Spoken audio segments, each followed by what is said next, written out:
Bonjour tout le monde, ici Serge 1965. Moi, je suis un étudiant de la Bible, un chrétien, et au nom de l'Église du Seigneur Jésus-Christ, puis là, quand je dis l'Église du Seigneur Jésus-Christ, je ne parle pas de religion, je parle des gens qui ont été sauvés par le Seigneur Jésus-Christ. Au nom de cette Église-là qui a été baptisée de l'Esprit Saint, je vous demande pardon pour toutes les fautes que l'Église, au travers des siècles, a pu commettre.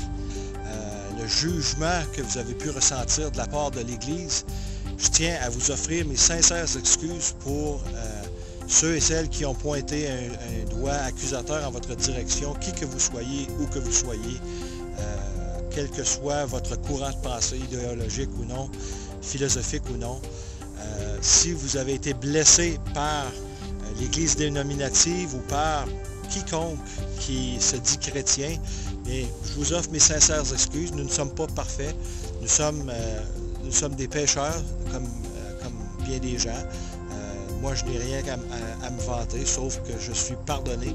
C'est la seule chose que je puis me vanter. C'est que je connais le Seigneur Jésus qui, dans sa bonté, m'a sauvé. Parce que si ça avait été de moi-même, avec mes bonnes œuvres, j'aurais jamais été sauvé. Et pouvant juste me vanter de mes faiblesses, bien, je constate aussi qu'à travers l'histoire humaine, beaucoup ont été blessés par des gens qui pensaient bien faire, bien souvent, pensant peut-être qu'avec des arguments intellectuels, vous apporter à Jésus-Christ, au salut. Mais ça, je voulais juste vous dire que le salut, être sauvé ou non, ça vous appartient. C'est entre vous et Dieu le Père, entre vous et Jésus-Christ. Il n'y a personne sur terre qui pourrait vous convaincre de la validité ou de l'authenticité de Jésus-Christ, de la parole de Dieu. C'est un travail personnel que vous avez à faire, essayer de trouver le sens de l'existence de la vie, la grosse question existentielle, d'où nous venons, pourquoi sommes-nous ici, pourquoi avons-nous été créés, y a-t-il vraiment un Dieu?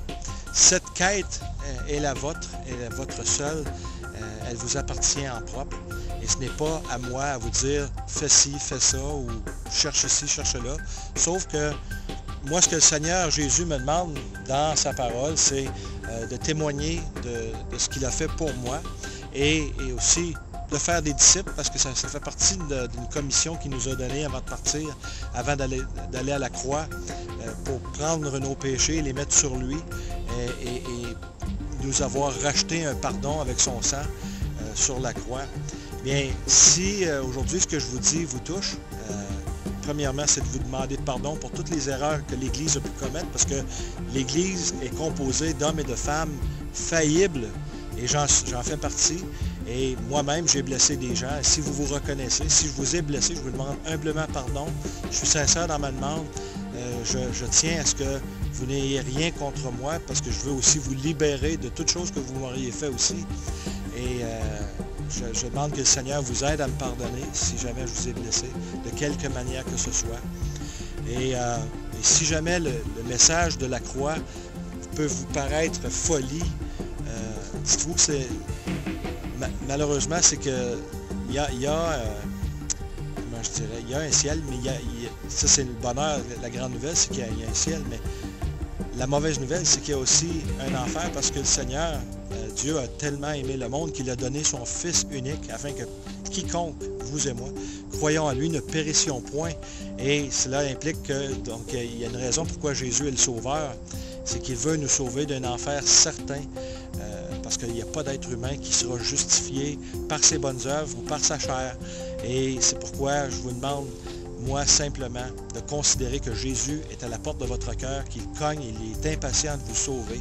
Si vous entendez ce message aujourd'hui, il reste très peu de temps.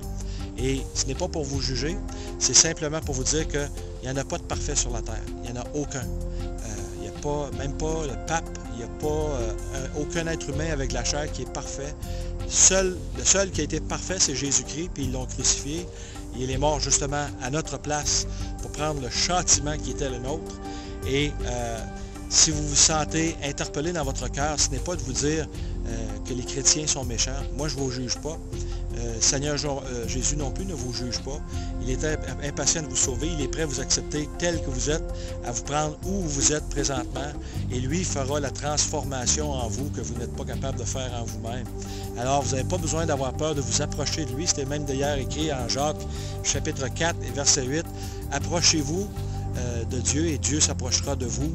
Et donc, vous pouvez venir à lui comme un enfant. Si c'est votre Père qui est au ciel, vous pouvez vous approcher comme un enfant devant votre Père. Dire, Seigneur, j'ai péché. Et dans une simple prière, Seigneur, je te demande pardon pour mes fautes. Je te demande pardon d'être un pécheur. Je suis un pécheur et j'ai besoin d'être sauvé. C'est toi le sauveur. Alors, Seigneur, sauve-moi, sauve mon âme. Scelle-moi de ton Esprit Saint. Et le Seigneur va vous entendre là où vous êtes présentement, parce que le Seigneur est partout. Le Seigneur peut vous entendre, peu importe si vous êtes à 30 000 pieds dans les airs ou à 1000 pieds sous terre ou en mer. Il n'y a pas d'endroit où vous pouvez vous cacher de son regard. Et le Seigneur, peu importe, le jour où de votre bouche vous direz Seigneur Jésus, vous le reconnaîtrez comme Maître et Seigneur. Vous reconnaîtrez sa seigneurie, eh bien cela vous sera compté à justice devant Dieu, et Dieu vous gardera, vous scellera de son Esprit Saint, et vous scellera à rédemption. C'est mon appel aujourd'hui. À ce que vous nous pardonniez à nous de l'Église qui parfois sommes maladroits parce que nous y allons avec nos émotions. Nous voulons que les gens que nous aimons soient sauvés et nous ne voulons pas voir des membres de nos familles périr. Nous ne voulons pas voir des gens de nos connaissances périr. Nous voulons qu'elles soient sauvées et qu'elles soient enlevées aussi au ciel parce qu'il y a un enlèvement qui s'en vient et qui fera place à une tribulation de 7 ans sur la terre. Dites-vous que ce qui va mal présentement sur Terre avec les guerres, les tremblements de terre, les pestes, les famines, ça n'a rien à voir avec ce qui s'en vient. Parce que la parole de Dieu a des prophéties qui sont en train de s'accomplir avec le même taux de précision qu'elles ont eu tout au long des siècles, un taux de précision de 100%. Et lorsqu'on voit qu'elles s'accomplissent devant nos yeux, bien, ça nous dit que le Seigneur est à la porte, il revient, et ça nous demande de nous préparer. Et ça nous demande de ne pas avoir peur de ce qui s'en vient. Si vous avez Jésus-Christ comme Maître et Sauveur de votre vie, vous n'avez rien à avoir peur. Le Seigneur est en contrôle de toute situation et il y a beaucoup de choses, de belles choses qui nous attendent lorsque nous serons avec lui. Bien, c'est mon message d'encouragement à prier, à demander à Dieu de sauver votre âme, de vous sceller et de vous garder. Bien, merci d'avoir été avec moi aujourd'hui pour cette simple capsule. Encore une fois, je vous demande pardon et je vous invite à appeler le Seigneur Jésus de votre propre bouche et que je souhaite vous voir dans la Nouvelle Jérusalem. Au nom de Jésus-Christ, à la prochaine.